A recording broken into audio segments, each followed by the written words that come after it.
Et bonjour à tous les amis, j'espère que vous allez bien. On se retrouve aujourd'hui pour un tout nouveau live. Beaucoup de choses à dire aujourd'hui, encore une fois. On va surtout essayer de préparer la semaine qui arrive. Donc là, voilà, le week-end est terminé. Le but va être désormais de préparer cette nouvelle semaine. On va évidemment faire un point sur la situation sur le Luna. On va parler d'actualité. On va parler aussi d'Elon Musk. On va parler de Binance. Bref, on va parler de beaucoup de choses au sein de cette vidéo. Évidemment, on va essayer de prendre quelques petites positions en direct aussi, pour vous donner des opportunités intéressantes à saisir. Donc restez bien tout au long du live puisqu'il va y avoir beaucoup de choses. Comme d'habitude, je le précise, je ne pourrai pas répondre aux questions tout le temps, tout au long du live, mais j'y répondrai entre chaque différente partie. Donc n'hésitez pas à poser vos questions dans l'espace du chat. Pour toutes les personnes qui sont sur le live TikTok, je vous invite à liker le live un maximum en tapotant sur votre écran. Et dernière chose, si jamais vous ne pouvez pas suivre le live en intégralité, eh bien je vous invite à aller voir la rediffusion que je vous mettrai juste après sur la chaîne YouTube comme d'habitude. Ok les amis, c'est parti. On va pouvoir commencer tout de suite en faisant un petit point sur la situation du marché. Globalement, un marché légèrement dans le vert aujourd'hui. Bon, on a eu un week-end assez calme globalement sur le marché de la crypto. Comme vous le voyez juste ici, on a un Bitcoin qui a tout de même réussi à repasser au-dessus des 29 000 $, mais rien d'extraordinaire. Du côté de l'indice Fear and Greed, du coup, on est remonté un petit peu avec un indice à 14, mais on reste évidemment dans un niveau de peur extrême. Rien d'étonnant de ce point de vue-là. Et si on regarde du côté de l'indice Blockchain Whisper, on se rend compte que ça se stabilise un petit peu, contrairement à fin de semaine dernière, enfin à la fin de la semaine, où on était plutôt sur des longues confiants à 66% et des shorts à 30%. Ça semble se rééquilibrer un petit peu et on va du coup peut-être rentrer dans une situation d'incertitude totale où on n'a ni ni trop de confiance en fait, ni trop d'incertitude. Donc voilà, si jamais vous ne connaissez pas cet indicateur, je vous en ai parlé dans des vidéos, je vous ai sorti sur YouTube. C'est un indicateur très très intéressant qui va nous donner un sentiment vraiment global sur le marché en fait tout simplement. Donc voilà. Pour commencer par Bitcoin, du coup, ce cher Bitcoin qui s'apprête à nous faire une 9e semaine consécutive dans le rouge, une 9e semaine consécutive de baisse, c'est complètement historique, c'était jamais arrivé, c'est assez impressionnant, puisque généralement, voilà, même dans un marché qui corrige, on a toujours des pauses justement dans cette correction, comme lorsqu'on a un marché haussier, eh bien généralement, on a des pause dans cette hausse avec des petites corrections. Donc là, c'est vrai que c'est quand même une grosse impulsion et on se demande un petit peu quand est-ce que cette correction va s'arrêter, va se ralentir du moins. Donc là, on se dirige, comme je disais, vers une nouvelle clôture weekly en dehors du range. Donc clairement, le range est cassé par le bas, il n'y a plus aucun doute là-dessus. On avait encore un petit espoir d'ici ce soir potentiellement de revenir chercher les 31 000 $. Là, ça semble totalement impossible. Donc là, clairement, le scénario moyen terme, moyen voire long terme suite à la cassure de ce range, c'est évidemment un retour vers les 20 000 $. Maintenant, on va avoir une dernière petite chose qui va pouvoir nous sauver. C'est ici le support des 28 500 $. Lui, tant qu'il tient, il nous donne un espoir en fait de rester dans cette zone de liquidité dans cette zone de liquidité qui pourrait nous permettre dans les semaines à venir de réintégrer le range. Maintenant, la chose qui est quand même assez problématique, c'est que du coup en monthly, on va faire une très mauvaise clôture et ça c'est une certitude puisque la bougie va clôturer dans un peu moins de 3 jours et pour faire une bonne clôture, il aurait fallu qu'on clôture au-dessus de la Kijun que vous voyez juste ici. Kijun qui se situe donc actuellement autour des 37 700 $. Donc autant dire qu'en l'espace de 2 jours, ça semble quasiment impossible de voir un Bitcoin repasser au-dessus de cette zone. Bon, on va jamais dire impossible à 100%, mais quasiment infaisable. Donc là, c'est assez problématique aussi, puisque du coup, ça fait qu'on invalide le scénario de double bottom, et donc on casse complètement cette zone, encore ce scénario haussier, malheureusement. Bon, on va se concentrer, nous, plutôt sur du court terme, puisque c'est la situation actuelle, c'est le présent qui nous intéresse le plus. Qu'est-ce qui se passe sur Bitcoin? Qu'est-ce qui va se passer la semaine prochaine? Comme vous le savez, Bitcoin a donc cassé ce triangle de compression en H4. Il est venu rebondir, comme je vous le disais juste avant, sur le support des 28 500 $. Et là, il va s'attaquer potentiellement, normalement, au nuage d'Ishimoku. Donc là, ça peut être intéressant, puisque si on arrive à repasser au-dessus du nuage, ça pourrait nous permettre de regagner les 31 300 $ au cours de la semaine prochaine. Par contre, si on est de nouveau rejeté par le nuage, on reviendra tester le support et pas sûr que le support tienne éternellement. Vous le savez, un support plus on vient le travailler, plus il s'affaiblit, hein. Donc si on vient trop bien travailler cette zone de support, alors peut-être qu'elle cassera et peut-être qu'on reviendra chercher les 27 600 dollars. Donc voilà pour ce premier petit point sur le marché pour le Bitcoin. Maintenant, moi, je vais attendre la clôture d'élite ce soir pour savoir un petit peu comment me positionner pour la semaine prochaine. Est-ce qu'on casse le nuage et dans ce cas-là, on pourra être en longue sur la semaine prochaine direction les 31 300 dollars, ou est-ce qu'on est rejeté et dans ce cas-là, on sera sur du short la semaine prochaine. Voilà, je vais faire déjà une première petite pause pour répondre aux premières questions que vous avez pu me poser. Pour l'instant, je ne vous ai pas très nombreux à poser vos questions. N'hésitez pas à le faire, hein, les amis. Profitez-en, profitez du live pour poser vos questions. Si vous avez des choses qui vous échappent, n'hésitez pas à poser vos questions. Je fais des pauses, comme vous voyez actuellement, entre chaque partie du live pour justement répondre à vos questions. Ethereum, j'en pense quoi? Et bien justement, on va regarder juste après ce qui est en train de se passer sur Ethereum. Donc, ne bougez pas, on va regarder ça juste après. Et comme je vous le disais tout à l'heure, les amis, pour ceux qui sont sur le live TikTok, je vous invite à liker le live un maximum en tapotant sur votre écran. Ça ferait extrêmement plaisir. Puis ça permettrait à tout le monde de rejoindre le live. Ok, du coup, on passe désormais du côté d'Ethereum. Ethereum, lui, qui a lui aussi bien rebondi sur son support, donc des 1700 dollars. Même chose que pour Bitcoin, il va falloir regagner le nuage d'Ishimoku. Alors attention, sur Ethereum, on va avoir la Kijun hein, qui va nous bloquer avant le nuage. Donc déjà, une potentielle cassure de la Kijun serait un premier signal haussier. Ce qu'il va falloir espérer, ça va être de réintégrer cette zone de range hein, qu'on avait mis en place entre les 1900 et 2100 dollars. Maintenant, je pense que ça va pas être une mince affaire pour Ethereum. Et évidemment, on va rester dépendant de Bitcoin. Bon, maintenant ce qu'il faut dire, c'est que demain va être une journée fériée aux États-Unis, donc les marchés financiers traditionnels ne vont pas être ouverts. Donc on devrait peut-être avoir une journée assez calme demain sur le marché et peut-être que ça va s'exciter vraiment à partir de mardi. Donc voilà en tout cas la situation sur Ethereum. Qu'est-ce qu'on peut en penser? Eh bien, deux solutions là aussi comme pour Bitcoin. Soit on va être sur du long tout au long de la semaine prochaine si on arrive à casser le nuage Ishimoku, ce qui nous permettrait peut-être de venir chercher des targets en direction des 2500 dollars. Soit on est de nouveau rejeté ici par le nuage et dans ce cas-là, on reviendra encore une fois chercher les 1700 dollars. Bon, maintenant, si on prend une vision un petit peu plus moyen-long terme, je considère que cette zone actuellement sur Ethereum est une zone d'achat et une zone d'entrée très intéressante. Ok, je pense vraiment qu'en termes de DCA, on est vraiment sur un bottom. Aujourd'hui, on est sur un bottom sur les 1700 dollars pour Ethereum. Et donc, c'est une zone d'entrée pour moi vraiment idéale. Là où Bitcoin, la zone d'entrée se situe selon moi un petit peu plus basse vers les 28 500 dollars, voire vers les 27 500 dollars. Là sur Ethereum, la zone des 1750 1800 dollars est selon moi vraiment idéale. Donc voilà, c'est pas du conseil d'investissement que je vous fais là, mais c'est pour vous dire un petit peu la situation dans laquelle on est. Donc voilà un petit peu ce qu'on pouvait dire sur Ethereum. Bon, globalement, en termes de trade, hein, je voulais partager sur Instagram, sur Twitter et sur TikTok tout à l'heure. Globalement, en termes de trading, on a été sur une très bonne semaine dans le Discord. Hein. Vous avez vu qu'on avait touché 20 take profit pour seulement 5 stop loss. Comme vous le savez, en plus, on a, sur tous les trades, on a des ratios risque-récompense supérieurs à 2, voire 2,5. Donc, ce qui fait que les stop loss sont toujours, enfin les pertes sont toujours inférieures largement au gain. Donc très belle semaine. Globalement, si vous étiez que sur du TP1, vous faisiez x2 sur votre capital cette semaine. Donc c'est-à-dire que là, si tout au long de la semaine dans le Discord, vous suiviez les trades, eh bien, si vous mettiez que les TP1, déjà vous faisiez x2 sur votre capital de départ. Et si vous allez chercher TP2, TP3, il y avait facilement la possibilité de multiplier votre capital de début de semaine par 3 ou par 4. Donc vraiment très belle semaine. Félicitations à ceux qui ont suivi tous les calls. Essayez de me suivre un petit peu partout parce qu'il y a certains calls que je partage dans le Discord, que je partage dans des vidéos, que je partage sur les différents réseaux sociaux. Donc n'hésitez pas à aller checker tout ça. Dans tous les cas, les amis, vous avez tous les liens dans la bio. Donc je vous laisse aller voir ça. Hello, il y a une analyse sur BM Trading, meilleur analyste. Ok.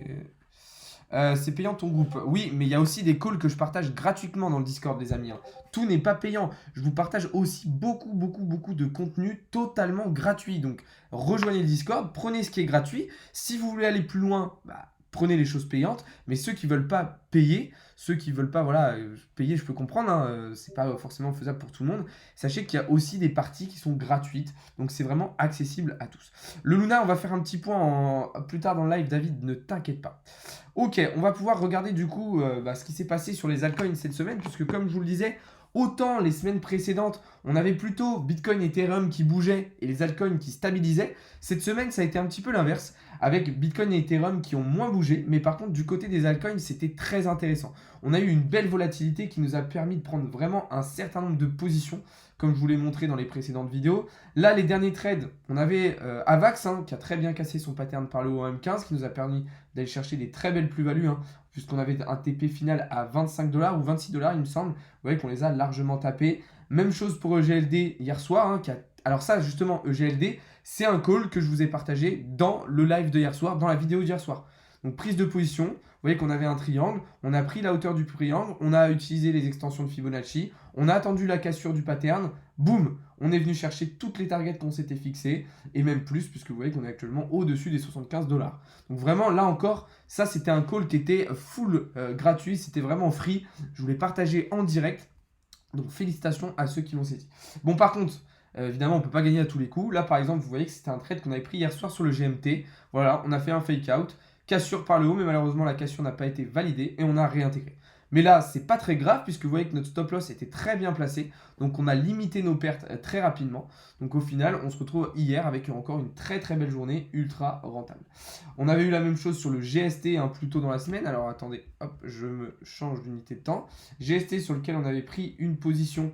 Alors on avait pris des positions. On avait pris une première position ici à la cassure du support et puis on avait repris une position ici sur le GST au niveau des 1,98, ce qui nous a permis d'aller chercher là encore des très belles plus-values. Dans tous les cas, voilà, si ça vous intéresse, si vous voulez profiter de toute cette prise de position, eh bien n'hésitez pas à rejoindre le serveur Discord, le lien est dans la bio.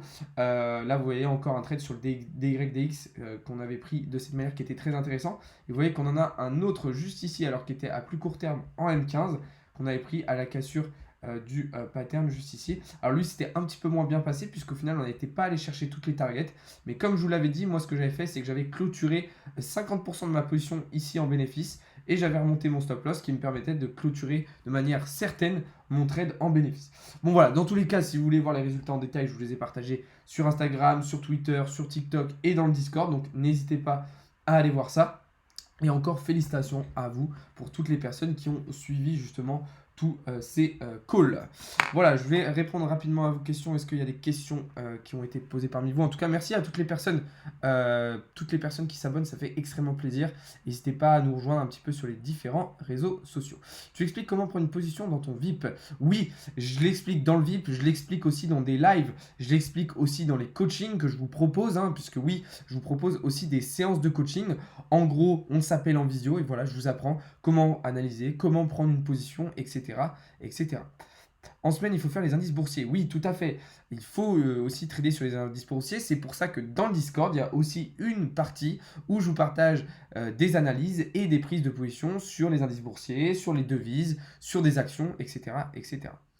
Merci pour ton message.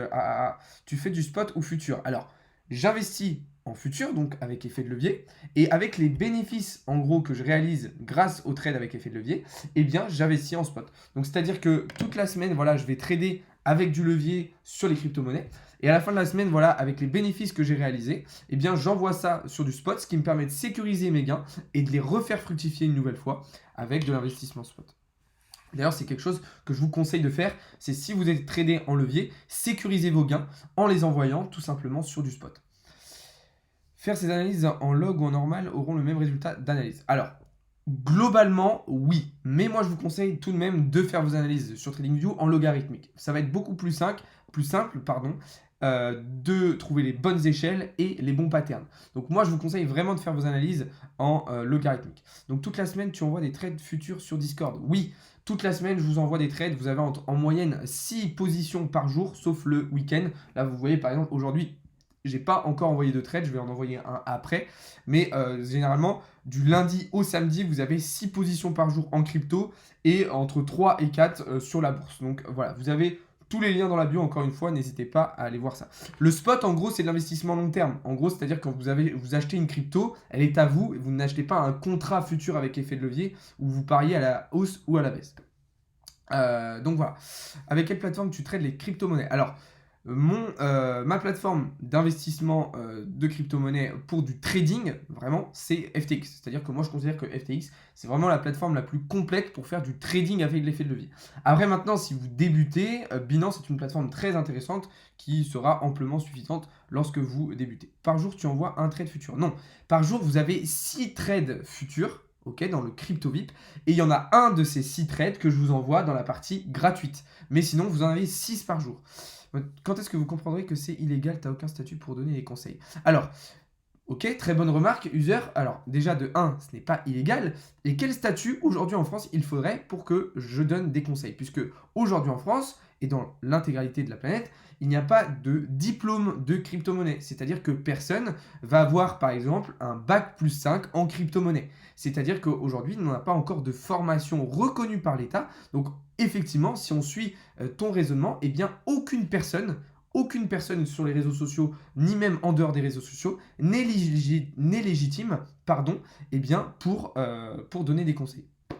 Bien sûr que si c'est illégal, t'es pas conseiller financier si c'est illégal. Alors justement, je ne fais pas du conseil financier. C'est pour ça que sous toutes mes vidéos, je précise que mes vidéos ne sont pas des conseils en investissement. Je partage mes analyses, je partage des connaissances, mais je ne partage pas des conseils en investissement. C'est-à-dire que je ne vous dis pas investissez là-dessus, investissez là-dessus. Je vous apporte les connaissances pour que de vous-même, vous soyez capable de faire ça. Mais je ne vais pas d'abord débattre avec toi puisque je connais ce genre de personnes. Mais bon, sur tes 6 trades, combien passe? Écoute Miguel, si tu veux voir un petit peu les résultats des trades, je t'invite à voir les résultats que j'ai postés. Mais globalement, 95% des TP1 sont touchés sur mes trades. Donc voilà, je te laisse aller voir tout ça. 20 trades envoyés cette semaine, 15 validés. Voilà, c'est ça. En gros, sur 20 trades qui ont été envoyés cette semaine, il y en a 15 qui ont été validés et 5 sur lesquels on a touché des stop loss. Les crypto-monnaies, c'est un instrument risqué, tu n'as pas le droit, c'est simple à comprendre. Mais justement, j'apprends aux personnes qui veulent investir aux crypto-monnaies que les crypto-monnaies, c'est un investissement risqué et qu'il faut faire attention. Justement, moi, je suis là pour apporter les connaissances aux personnes, pour leur dire de faire attention, pour leur dire de bien se former avant d'investir justement. Mais comprends encore une fois qu'aujourd'hui, personne en France et dans le monde n'est légitime au sens propre du terme à donner des conseils en crypto-monnaie puisque on n'a pas de formation reconnue par l'État. Donc si on suit en fait ton raisonnement, eh bien absolument personne ne peut apprendre à quelqu'un d'autre à investir en crypto-monnaie. Et c'est dommage de réfléchir comme ça, parce que si on réfléchit comme ça, ça veut dire que chacun reste dans son coin et personne n'apprend. Et justement, pour qu'à l'avenir, on ait des diplômes reconnus par l'État et des formations reconnues par l'État pour avoir des personnes compétentes, eh bien, il faut passer par une démocratisation de cette manière-là. Mais bon, je vais pas m'éterniser sur ce sujet-là. Donc voilà, un conseil financier vous apportera rien, il va vous prendre des commissions. Mais je ne prends pas de commissions. Je ne prends pas de commission. En fait, moi, j'ai aucun système d'affiliation. C'est-à-dire que j'ai aucun système d'affiliation avec des plateformes, etc. Moi, je fais des vidéos justement pour apporter des connaissances aux gens. C'est pour ça que je propose des coachings aussi. C'est pour que les personnes apprennent à analyser elles-mêmes, apprennent à être autonomes. En fait, je ne dis pas achète ça, achète ça, achète ça, achète ça. Je donne des connaissances. Bref, je ne vais pas m'éterniser là-dessus. La formation servira à quoi puisque personne ne peut garantir le cours prochain? Alors, le diplôme Binance, effectivement, il existe des diplômes Binance, mais ce ne sont pas des diplômes reconnus par l'État. C'est pour ça qu'aujourd'hui, ça n'a aucun sens de dire que qu'une personne n'est pas légitime à donner des conseils, puisque, effectivement, si on prend le sens propre du terme, personne n'est légitime. Ok? Personne aujourd'hui n'a un diplôme de crypto-monnaie, de formateur en crypto-monnaie. Même un banquier, même un conseiller financier en investissement classique sur la bourse n'est pas légitime de vous donner des conseils là-dessus, puisqu'il n'a aucun statut, aucune formation. Donc voilà, dans tous les cas, ce que je voulais vous dire, c'est que justement, si un jour on veut avoir des diplômes reconnus par l'État et des formations reconnues par l'État pour justement transmettre du savoir, eh bien il faut passer par là, il faut passer par une démocratisation. Voilà. Mais en tout cas, si vous considérez que c'est illégal, si vous considérez que je ne suis pas légitime, je vous invite tout simplement à ne pas regarder, à ne pas investir en crypto-monnaie et à louper des opportunités de fou. J'espère que vous le regrettez un maximum dans les prochaines années. Tant pis pour vous, en attendant, nous on avance, nous on apprend des choses, nous on gagne de l'argent, nous on se diversifie, donc félicitations à nous, et puis pour tous les autres, allez gentiment vous faire voir. Voilà, on va continuer la vidéo parce que j'avais pas forcément prévu de parler de ça dans ce live, mais bon, c'est toujours un petit peu énervant les personnes qui viennent critiquer et qui font rien derrière. Bref, aujourd'hui, ce qu'on voulait dire et ce dont on voulait parler. C'était une grosse actualité et pour ça je vais vous retourner sur l'écran puisque c'est très important. C'est Elon Musk qui nous a fait une nouvelle déclaration puisque une de ces entreprises, en l'occurrence SpaceX, donc je rappelle SpaceX c'est une entreprise qui envoie du matériel dans l'espace mais aussi des humains dans l'espace, et bien SpaceX va désormais bientôt accepter le Dogecoin comme moyen de paiement. Donc c'est une news très intéressante, mais pourquoi? Pourquoi? Eh bien parce que SpaceX, en gros, c'est une entreprise qui n'est pas rattachée à un État. Ok? C'est pas comme la NASA. La NASA, par exemple, est une entreprise aérospatiale qui est rattachée au gouvernement des États-Unis. SpaceX, ce n'est pas le cas. En gros, ça veut dire que, par exemple, le gouvernement américain va acheter du matériel à SpaceX, va organiser des missions ou financer SpaceX, et du coup SpaceX est indépendant à son propre chiffre d'affaires, à ses propres trésoreries, etc. Ce qui est intéressant, donc, c'est que si on a par exemple des États ou d'autres entreprises qui viennent acheter du matériel à SpaceX ou qui financent SpaceX, ils vont pouvoir le faire en Dogecoin. Et s'ils le font en Dogecoin, ça veut dire qu'on va avoir des volumes de transactions par exemple sur Dogecoin qui vont exploser. Et qui dit volume de transactions sur Dogecoin qui explose, eh bien dit un potentiel cours du Dogecoin qui lui aussi explose. Alors là, je vais essayer de vous retrouver le cours du Doge en ce moment. Pourquoi je ne l'ai pas sous les yeux? Je l'ai peut-être supprimé de mon TradingView. Mais d'ailleurs, avec cette news, le cours du Dogecoin a plutôt bien performé hier sur la journée du 27 mai. Donc hier à 14h, on voit qu'on a eu un beau up du Dogecoin. Mais bref, ce qu'il faut comprendre, c'est qu'à plus long terme, voilà, Elon Musk, on le sait, il a vraiment la volonté d'intégrer Dogecoin comme moyen de paiement à ses différentes entreprises. Il l'a déjà fait avec Tesla, là il va le faire avec SpaceX.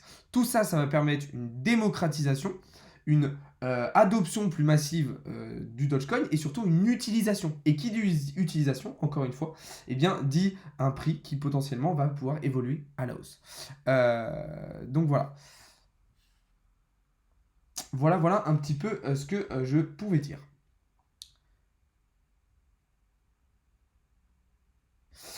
Ok, on va pouvoir passer à l'actualité suivante. Je vois les commentaires. Voilà, s'il y en a qui sont pas d'accord avec ce que je fais, je vous invite à quitter le live, à pas regarder mes vidéos, et puis tant pis pour vous. Une autre actualité super intéressante, c'est du côté de Binance. Alors, comme vous le savez, Binance a récemment obtenu le statut PSAN en France. Binance s'installe définitivement en France. Et bien, désormais, ils ont aussi le statut en Italie. Donc, forcément, c'est une très bonne nouvelle, le fait que Binance s'implante de manière correcte en Europe. On sait que Binance avait subi des grosses vagues de régulation au cours de l'année 2021, notamment par les pays d'Europe. Et du coup, Binance avait été contraint de fermer certains de ses services dans ces pays-là. Là, on voit que la roue a tourné puisque Binance s'installe concrètement dans les pays européens. Binance a réussi à faire face justement à ces différentes vagues de régulation. Donc, c'est une très bonne nouvelle. Alors maintenant, attention, je ne dis pas que Binance est la meilleure plateforme, je ne dis pas de laisser tout votre argent sur Binance et que c'est sûr. Binance va encore dans le futur faire face à des vagues de régulation, cette fois-ci peut-être plus des pays européens, mais des institutions financières comme les banques centrales ou des régulateurs financiers comme la SEC aux États-Unis. Donc il faut rester prudent, c'est pour ça que je vous le dis à chaque fois, mais si vous avez de l'argent sur des plateformes centralisées comme Binance, comme ça, ou sur FTX, Kraken, etc., attention, essayez plutôt d'aller sur des exchanges décentralisés, des DEX, ou bien d'avoir votre argent sur des clés Ledger. Alors, Mikinos, j'ai vu que tu m'avais envoyé un message sur Instagram. Sache que j'ai des milliers et des milliers de messages sur Instagram. Donc, ça peut arriver que j'en loupe certains. Ce que je t'invite à faire, c'est de me renvoyer un petit message là, maintenant, tout de suite, pour qu'il remonte en fait dans mes DM et que je puisse te répondre juste après. Mais voilà, pour toutes les personnes qui m'envoient des messages, comprenez que j'en ai énormément. Et du coup, ça peut arriver que j'en loupe. J'envoie dans CryptoVit mes trades. Mais alors, pour être CryptoVit, il faut avoir l'abonnement. Par contre, je vous envoie aussi une fois par jour un trade de manière gratuite dans la partie annonce. Voilà, à la Madrid, comme tu dis, 14e, il va falloir que je change le numéro qui est ici pour mettre un 14. Salut, j'ai toujours pas reçu mes Terra sur Binance, c'est normal. Alors oui, on va faire justement juste après un petit point sur la situation sur le Luna, c'est normal. Pour ceux qui ont du Luna sur justement des plateformes centralisées comme Binance, Kraken ou FTX, vous allez avoir jusqu'au 30 mai pour recevoir vos nouveaux Luna. Ok, donc c'est normal. Ceux qui ont des wallets Terra des DEX Terra, vous les avez probablement déjà reçus. Ceux qui avaient une Ledger, pardon, ceux qui avaient des plateformes centralisées, là vous n'avez peut-être pas encore reçu. Justement, du coup, pour faire un petit point sur le Luna, qu'est-ce qui est en train de se passer? Donc, comme vous le savez, la V2 de Terra est sortie il y a quelques jours. Donc, en gros, on a tout simplement il y a la volonté de forker, de faire un fork de Terra. L'ancien Luna est conservé, mais on a la mise en place d'un nouveau Luna, donc un nouveau token, tout simplement, qui va être mis en place. Et d'ailleurs, pour toutes les personnes qui avaient du Luna avant le crash, avant la catastrophe, eh bien, vous allez pouvoir recevoir du nouveau Luna gratuitement, puisque Terra a mis en place un airdrop. Donc voilà. Donc voilà un petit peu la situation sur Terra. Ce qui est intéressant de dire aussi, c'est que globalement, les plateformes s'ouvrent de nouveau à Terra. Hein. On avait vu par exemple des plateformes comme Binance, FTX qui avaient supprimé le Luna des contrats futurs. Donc il n'y avait plus la possibilité en futur d'investir sur du Luna. Là, ils vont remettre le token, le nouveau token. Donc c'est plutôt une bonne chose. Maintenant, attention. Il ne faut pas trop s'emballer. Ça reste un projet très dangereux selon moi maintenant. Ça reste un projet qui a fait perdre des milliards et des milliards de dollars à beaucoup de personnes. Donc attention, ok, là c'est certes une première étape pour le projet pour se relever. Maintenant, il va falloir voir si dans la durée, ça marche, ok. C'est une première étape, c'est un premier pas, c'est bien qu'il le fasse, ok, c'est important. Mais maintenant, il va falloir voir sur la durée, est-ce que ça va se concrétiser ou pas. Karim, je vois ton message, si tu veux que je te forme, eh bien, je t'invite à aller sur le site internet ou à m'envoyer un message, voir un petit peu quelle séance de coaching tu veux prendre, et puis on va pouvoir faire ça, je vais pouvoir te former avec grand plaisir. D'ailleurs, s'il y a d'autres personnes parmi vous qui souhaitent un accompagnement personnalisé, qui souhaitent que je les accompagne dans leur apprentissage, dans leur analyse, etc., dans la technique d'analyse, comme tu le dis chez Moku par exemple Karim, je vous invite à m'envoyer un message sur Instagram ou directement aller réserver vos séances de coaching via Discord ou via le site internet. Donc de tous les cas, vous avez tous les liens dans la bio. Je vous laisse aller voir tout ça. Une dernière petite actualité que je voulais vous partager aujourd'hui, c'est le patron de FTX, tout simplement, qui fait son entrée dans le top 100 du magazine Times aux États-Unis, donc magazine que vous connaissez probablement. Pourquoi c'est intéressant ? Pourquoi c'est pas anodin de voir du coup Sam Bankman-Fried, donc le PDG de FTX, faire son entrée dans ces 100 personnes les plus influentes de 2022, puisque ce n'est et pourquoi c'est important? Parce qu'en fait, ce n'est pas la première personne à faire son entrée dans ce classement. On avait eu notamment Vitalik Buterin, le cofondateur d'Ethereum, qui avait fait aussi son entrée dans ce classement-là. Et on le sait, voilà, 100 personnes les plus influentes du monde, ça veut dire quelque chose quand même. Et là, on se rend compte qu'on a des personnes qui sont dans l'écosystème crypto, donc qui sont dans le monde du Web3, dans le monde du futur, qui font leur entrée dans ce classement-là. On pouvait voir par exemple dans les années 90-2000, les personnes qui commençaient à venir du monde d'Internet devenir les personnes les plus influentes du monde. Donc c'est pas anodin de voir ce genre de personnes-là faire leur entrée dans ce classement-là. Ça veut dire quelque chose, ça veut dire que le monde est en train de changer. C'est-à-dire que certaines personnes qui étaient très très influentes jusqu'à maintenant dans certains secteurs, dans certains domaines, vont l'être de moins en moins. Et que d'autres personnes dans des secteurs en développement, dans des secteurs à en devenir, vont prendre de plus en plus de place dans le paysage de l'influence, dans le paysage monétaire, dans le paysage en fait global sur Terre, sur la planète et dans tous les pays du monde. Voilà les amis, on va terminer ce live avec cette dernière actualité qui était vraiment très intéressante. Je vais répondre encore un petit peu à des questions dans les dernières minutes et après on clôturait le live pour ce soir. Donc voilà, j'arrive à vivre de la crypto. Oui, tout à fait Miguel, je suis à 100% dans la crypto. Alors tous mes revenus ne proviennent pas de mon trading aussi, j'ai d'autres revenus dans l'écosystème crypto, mais aujourd'hui, l'intégralité de mon travail consiste à travailler dans l'univers de la crypto. Tu conseilles quoi comme site pour trader à part Binance? Alors, si vous voulez vraiment faire du trading avec effet de levier, comme je vous le disais tout à l'heure, une plateforme qui va être selon moi très intéressante, ça va être FTX, qui est beaucoup plus spécialisée en fait là-dedans. Vous êtes Germinio sur Discord, j'aimerais rejoindre le VIP, mais je n'ai plus aucune nouvelle. Alors oui, je suis Germinio, c'est moi qui gère le Discord. Alors pour rejoindre le VIP, c'est tout simple.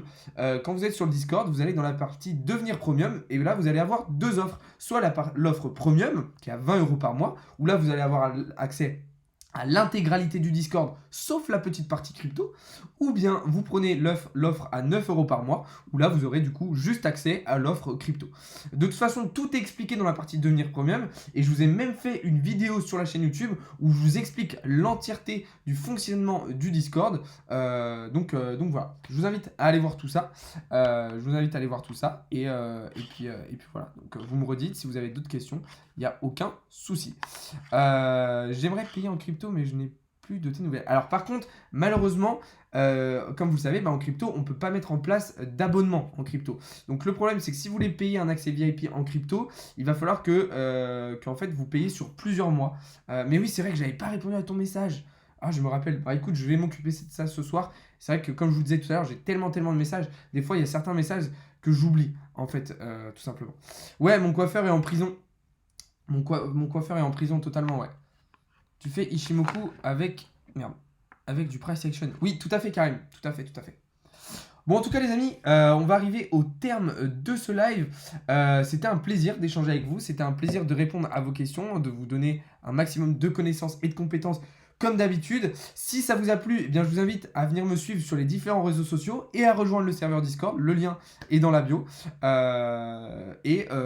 on va se retrouver dès demain matin pour davantage de contenu et davantage d'analyse. Je vais vous souhaiter à toutes et à tous une très très bonne soirée, une bonne fin de week-end. Et puis, je vais vous souhaiter directement un bon début de semaine. Bonne soirée à tous les amis. C'était Alex de Crypto Learning.